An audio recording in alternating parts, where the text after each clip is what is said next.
Salut les futurs pros en IA. Bienvenue sur Zero to Hero AI. Aujourd'hui, on voyage dans le temps. L'histoire de l'IA, de Turing à ChatGPT, en seulement 5 minutes. Pas de panique si tu débutes, je vais te raconter ça simplement avec des anecdotes qui vont te surprendre. Cette vidéo te donne les bases pour briller en 2025. Alors, like, abonne-toi, active la cloche et c'est parti pour un voyage dans le temps. Retour en 1950. Imagine Alan Turing, un génie qui se demande: les machines peuvent-elles penser comme nous? Il crée le test de Turing. Si une machine trompe un humain en discutant, c'est de l'IA. Un concept fou pour l'époque. Dans les années 50-60, des pionniers comme Marvin Minsky et John McCarthy codent les premiers programmes, mais ça stagne vite. C'est le début d'un rêve qui va dormir. Jusqu'aux années 80. Les années 80 marquent un tournant, plus de données, plus de puissance de calcul. Dans le contexte des années 1990, où l'intelligence artificielle, IA, émergeait comme un domaine prometteur mais limité, IBM développait Deep Blue, un superordinateur spécialisé pour les échecs, afin de démontrer la puissance de ces technologies face à l'intelligence humaine. Un défi inspiré par les pionniers comme Alan Turing qui voyait les échecs comme un test ultime de pensée-machine.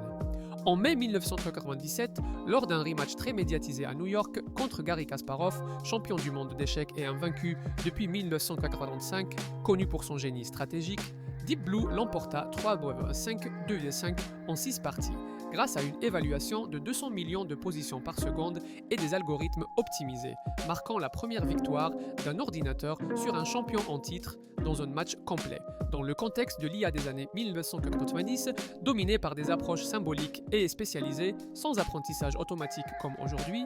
Deep Blue était un système expert, une machine ultra spécialisée pour les échecs, avec des règles fixes, un système expert, pas une intelligence adaptable ou générale. Contrairement aux IA modernes, il ne s'améliorait pas seul et était donc inutile ailleurs, illustrant l'IA faible.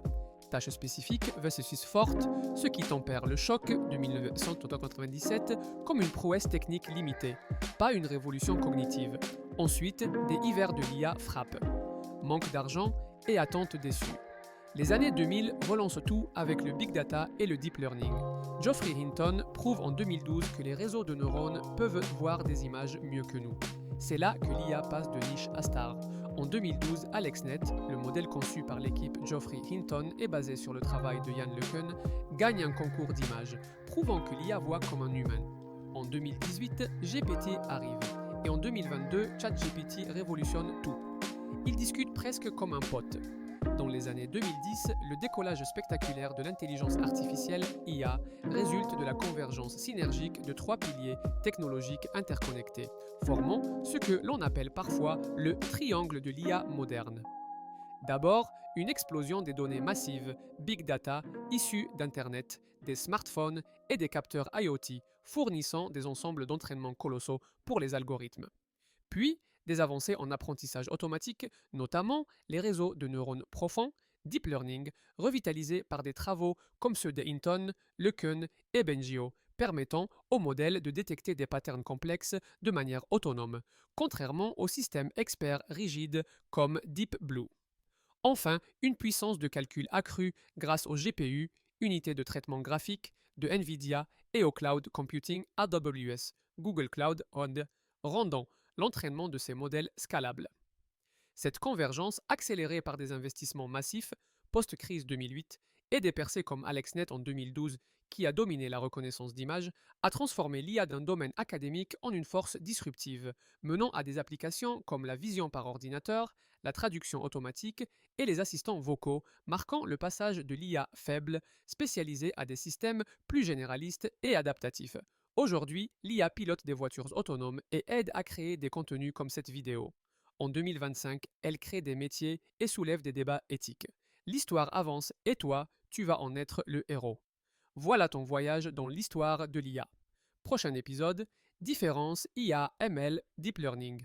Like, commente, abonne-toi et active la cloche de notification pour la roadmap. Et surtout, partage autour de toi pour soutenir cette chaîne. À bientôt, maître de l'IA.